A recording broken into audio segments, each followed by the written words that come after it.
Hello and welcome along to another episode of this FM19 story, part of the furniture with me, Daniel. It's season 10, episode 8, and today we play a crucial final game of the championship season, as well as our end of season review. But before we do that, I've started on the contract screen, one to show you a bit of alarming news, and secondly to give any of you a chance who aren't up to date to go back and catch up with the last two episodes. It's essential that you've seen those two before you watch this one, as otherwise you're going to get an awful lot of spoilers and miss out on some incredible drama. So I'm giving you a couple of seconds to click on the eye above and go back, just while I tell you that I'm a bit worried I haven't got a new contract yet. Just 2 months to go in our current deal at Torquay United, and I'll very much hope we'll be getting offered a new deal soon, particularly as we've continued to overachieve throughout the years at the club. So hopefully anyone who needed to leave has gone back by now. We'll be readdressing this situation after. If we don't get a new deal after the last game, we'll be going and asking for one immediately.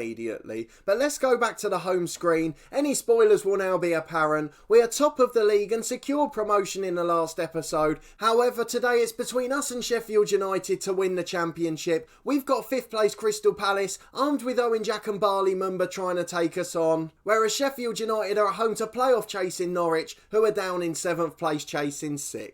So it's going to be a topsy-turvy day. In truth, I'm not too worried about winning the league. It would be a lovely addition to the CV, but promotion was the most important thing this year. Lee Rutherford's going to run away with the top goal scorer award in the year, and Adam Lewis has been linked with the player of the season in the division. But there's one other important bit of news with Lee Rutherford. We talked about it in the last episode. It was the only bit of important news, really. In fact, I'll show you it on the home screen. Let's just scroll down back a couple of days just to get the most important bit of news of the summer. No matter what we do in the transfer window, this bit of business will not be topped. We have secured Lee Rutherford for another season in the Premier League, and on just £8.25 a week as well. It is absolutely sensational. If we do well and stay up, and he's not going to make it at Liverpool, hopefully then we might be able to sign him if we've got 2 years worth of funds from the Premier League. We looked in the last episode at our transfer budget. It wasn't particularly big, and as a result of that we've offered some new deals, which hopefully all of the first team players will accept. We'll review those because we've put in a bit of a wage structure for the Premier League, so when we're doing our end of season review we'll look at that as well. But let's just get into this last game of the season. It's a really important one for us. If we could win a bit of silverware it would be fantastic, and what a lovely ending it would be for the fans. But in truth the promotion is the biggest prize for us, and we know we're playing Premier League football next year. So our lineup's fairly familiar. We've done exactly what you probably would have expected from the last one. We've kept the first 11 unchanged. The only replacement is in fact on the substitutes bench. John Gerrard picked up a knock in an under-18 game, so Miles McCann-Piggott, who's been the best player in training for 3 months, could make his league debut today in a title-winning campaign. So it could be an absolutely wonderful reward for him. He's a natural defensive midfielder, and he really would deserve an opportunity, but if the game and the title's in the balance with 15 minutes to go, he certainly won't be getting a run out. So he'll only come on if we're either definitely going to wrap up the title, or if we've definitely got no chance, being 3 or 4 down with 15 to go. Otherwise he'll just sit on the bench and get the experience of being with the squad. So our lineup for today, and any of you who didn't see the last game, is Alex Bass in goal, Konza and Otte are the fullbacks with Williams and Shalabar in the middle, Ben Foster in the holding role and McDonald in central midfield, with Lewis and Nico Williams the 2 wingers, and then Purboy's behind the saviour Rutherford up front, who has been an absolute goal scoring machine this year.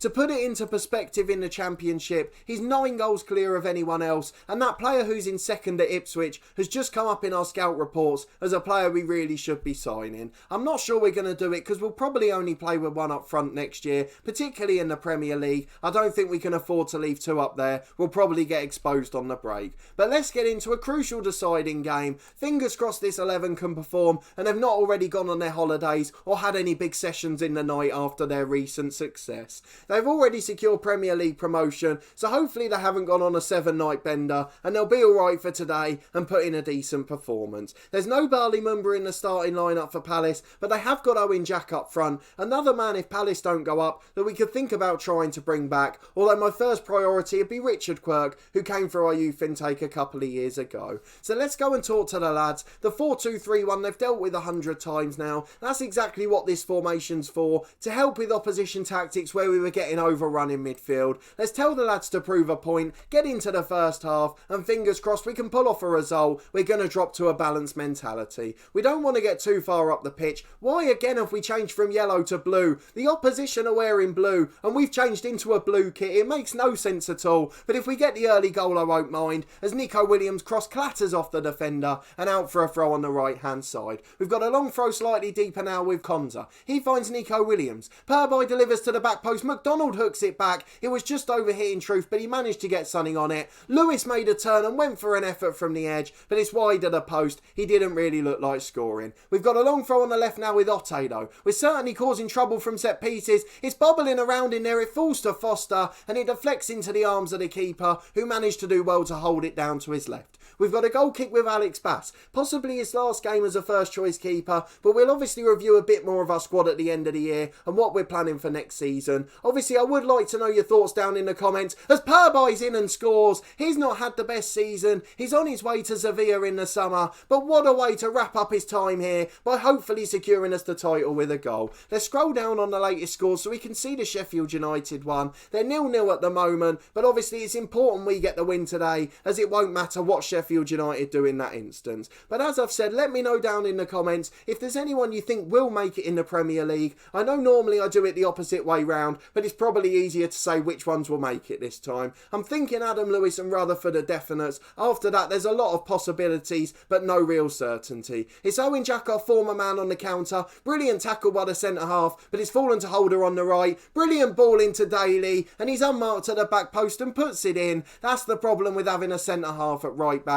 He got caught a little bit narrow, and unfortunately Daly was left free at the back post, and he was able to put it in with a simple finish. It's Crystal Palace's only shot of the match, and with 10 minutes to the break, it's still 1-1, and hopefully we'll be able to hold on for this. A draw with our goal difference probably secures the title, but if Sheffield United win by 3, that won't be the case. But we don't need to worry. Rowan McDonald, the man who hardly ever scores, has put an absolute screamer in, and I'll tell you what, K-Sam Purby has turned up for the biggest game of the season. What an unbelievable first half he's had. A brilliant goal to start with, individual solo magnificence, and then a brilliant weighted pass to set up McDonald for that one. We've got 5 minutes to the break and we're just going to try and see it out, and then we'll go really horribly defensive in the second half just to try and see out the game. It's Corrigan in the middle to Lenihan. He finds Lee Kangin. In our other series, the head coach, Kangin's a world beater, a bit like Esri Konza in truth, but in this series they've not quite developed as well. They've both been hindered by injuries in this universe, so unfortunately it's not all their fault. As Rutherford's in from the long ball, one straight pass from Rhys Williams, and it looks like we're going to win the title with ease. What a brilliant finish by Rutherford, his 34th for the season, and an assist from Rhys Williams with a straight route one ball over the top. A brilliant first half performance, and we look like we're going to get a trophy in the cabinet. It's half time, it's 3-1, a really brilliant performance. Palace have only had a couple of shots and one of them was their goal. We're going to tell the lads not to let their performance level drop. Look at the state of them there. They're all focused, they're all motivated. They really want to get this done today. So many times we've seen this side crumble under the pressure. Remember when we were trying to get over the line in League 2 and League 1? But look at them here. It's a stark contrast to what we've seen before. The lads are really experienced and motivated. The likes of Ben Foster, who we've bought in, doing well, but even then, now they've got experience. The likes of Nico Williams, Rowan McDonald and Adam Lewis, all highly influential and dragging the lads over the line. We've got experienced heads in like Konza and Shalabar, and Alex Bass is nearly 30 now as well. These lads are all having such an impact on this squad, and it's really delightful to see. We are going to go to our tactics now though. We just want to make sure we don't start conceding goals, so we're going to time waste all the time, slow the pace down and hold our shape. We don't want to throw too many men forward in this half. Let's get into the second period. In terms of our mentality, it doesn't change. When we get the ball, we still want to create attacks, but we're just not going to commit men forward quite as quickly. So let's see out the second period. It's still quite difficult to tell the certs apart, but Pugh's got the ball on halfway for Palace, and he goes for another long ball forward. It's headed away as far as Kangin. He finds Corrigan at left back.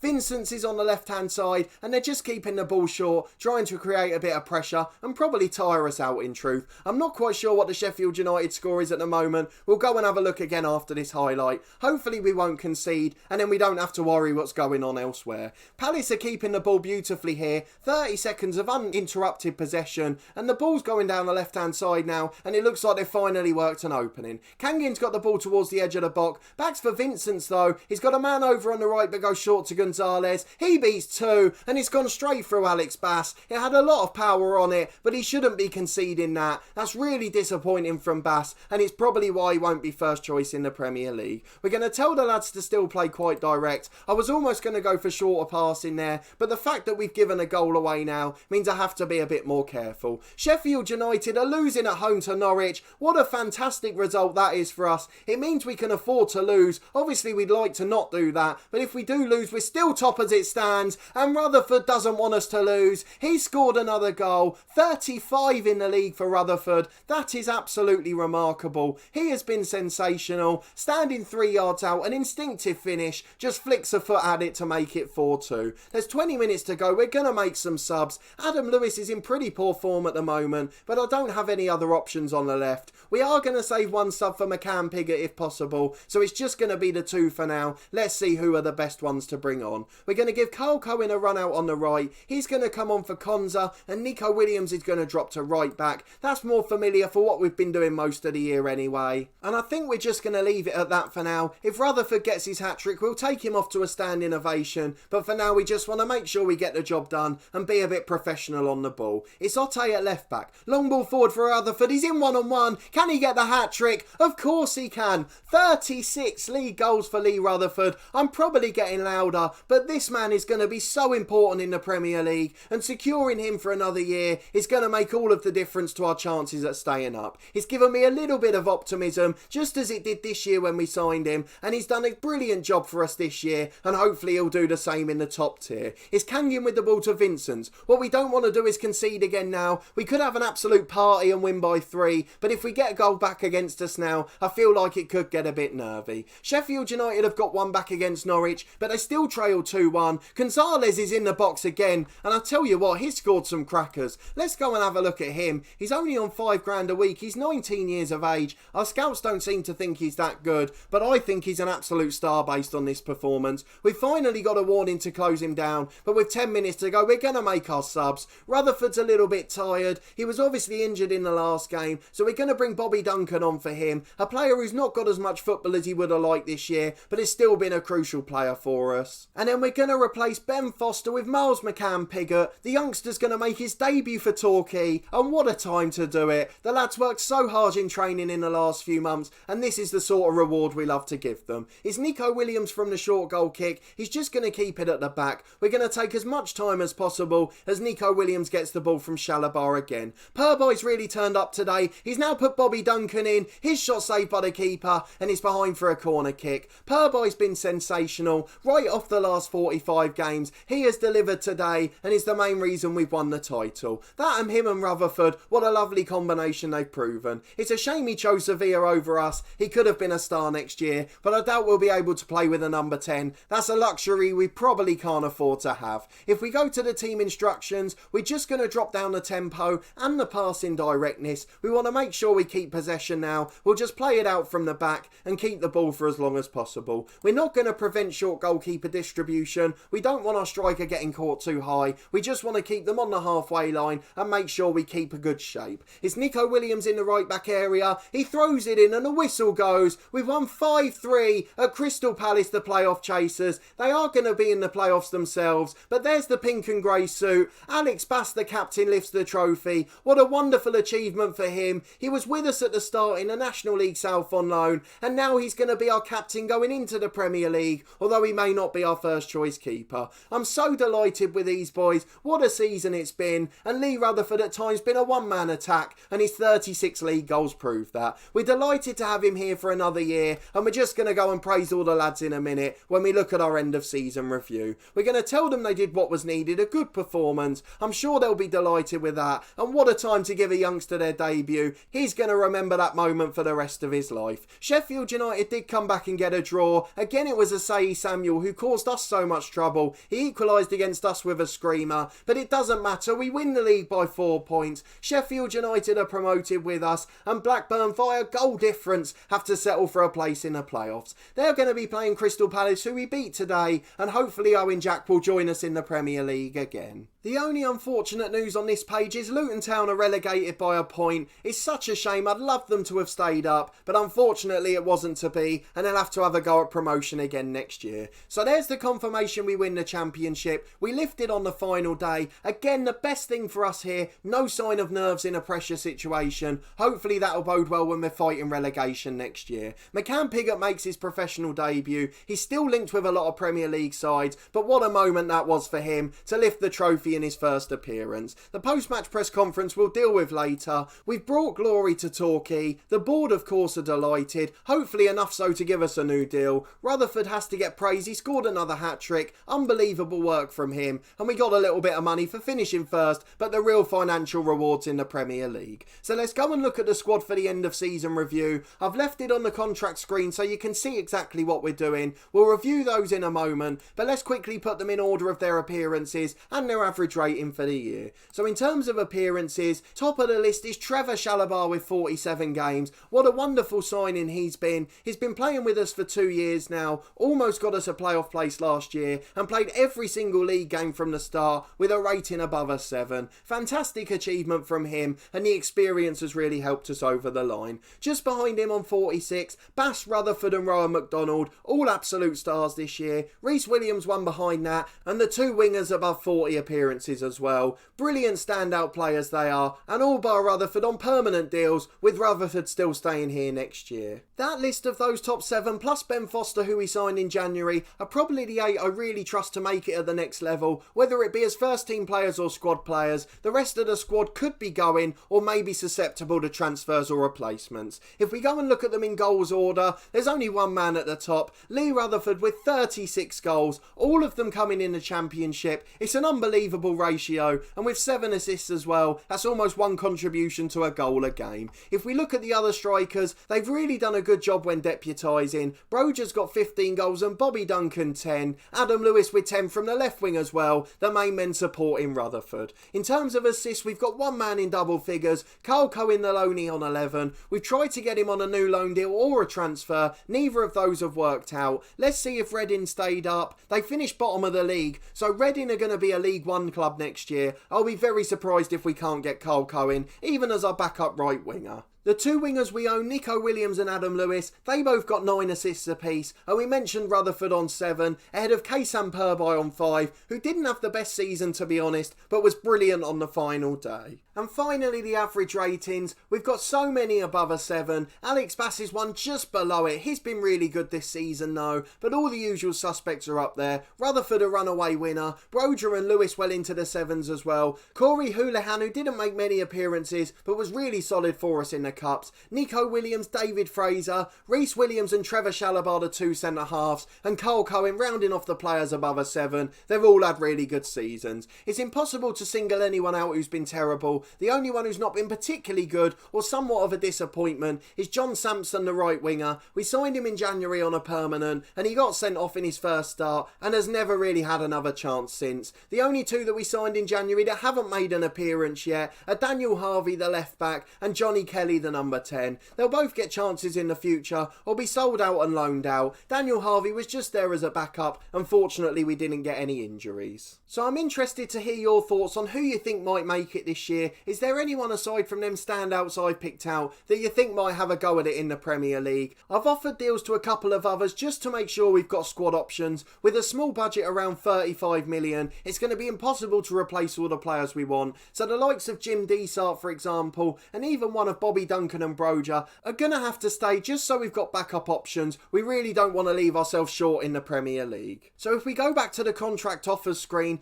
we've put a bit of a wage structure in place for next year. From the players that are here, bar Rutherford who's on loan, I don't think any of them are going to be absolute stars in our first team. The only one I can guarantee is going to be in the first 11 is Adam Lewis. So he's been allowed to go over 20 grand a week. He's been offered up to 25,000. Anyone who I think is going to be a good part of the squad, a rotation option option regularly on the bench, the likes of Reece Williams, Nico Williams, his namesake, and Armando Broja as well, they can be offered up to £20,000. Anyone who I think's going to be involved at the club, but only going to be a backup player, or one we might want to sell on if we get lots of replacements, they've been offered up to £15,000. So they're the likes of Trevor Chalobah, the experienced centre-half, Disa, who we've mentioned, the third choice keeper Lee Milne, he's earning a bit less than that, but we've offered them all new deals, making sure we don't break that structure. The main reason for that with those players is although we may get replacements for them, and they might not be needed, it might be a waste of a signing on fee, it means that clubs in the Championship will be able to afford their wages, so we shouldn't have too much trouble offloading them.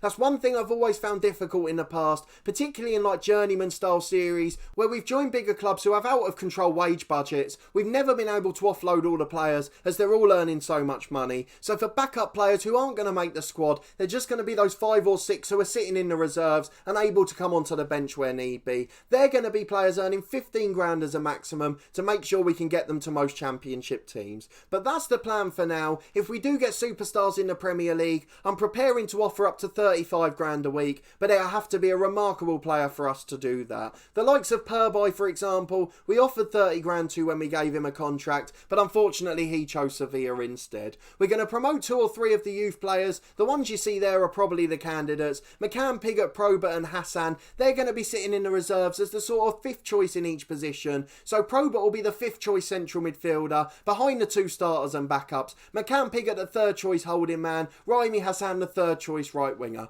John Gerrard will probably try to loan out, as he's at the age now at 18, he's got a decent personality and just needs some football. But there'll be plenty of changes over the summer, so there will be a massive transfer special in 2 episodes time, where we go through all our transfer business for the summer before the season. But in between now and then, it's of course the end of season 10, so we've got to do our 10 years in the future episode. It's really good for 2 reasons. One, we can see how the world of football's getting on, and particularly in terms of the English and European competitions, we can see who are going to be the big rivals next year. There may be some clubs who are underperforming, so big names that we'd expect to be out of our reach, who we might be able to get a result against. And equally so, there may be clubs who we think, oh, we could probably beat them on our day, who are actually now competing at the top. So that'll be interesting to see. So hopefully you'll come and join me for that in a couple of days' time. And then of course we'll have the transfer special the one after that, and then the first game in the Premier League, this time next week. So let's finish on the competition screen to confirm that we've got promoted as champions. Obviously this all goes out the window if we don't get a new deal, but I'd be pretty surprised if our board don't offer us one now. I'm going to go and ask for one in a week if I haven't received an offer. But I hope you did enjoy that dramatic last day of the season. If you did enjoy the game and the episode, please put a thumbs up on the video. I really do appreciate your continued support with the series. Let me know down in the comments below who you think's been the best player this season. I'm guessing you're all going to go for Rutherford, but if there's anyone else who you think's been a standout, then do let me know and we'll have a little chat about them and highlight them in the next episode as well. Again, as I said, let me know if there's anyone you don't think will step up to the Premier League, or if there's a surprise name that you do think will make it. We'll obviously talk about each transfer in detail. Subscribe to the channel for daily FM19 content from my 2 long-term stories. This one with Torquay United, which is obviously going to be brilliant next season as we embark on the Premier League for the first time, and our journeyman series, The Head Coach, where we work under a director of football with no say in transfers or contracts, so some completely different challenges in that one, moving from club to club and not having a say on which players come in. There's also weekly content from my Snooker 19 career, and from the end of the month we'll have action from Cricket 19, the official game of the Ashes. I've really enjoyed the previous editions of that game, so I'm hoping I'll enjoy that one just as much. There'll be loads of content when the game first comes out, and then weekly content from our career mode series once we get going after a couple of weeks. But a massive thanks for watching this one as always. I hope you're as delighted with the promotion and title as I am, and we'll see you next time for our 10 years in the future review, before our transfer special for the Premier League, and then our first game in England's top tier.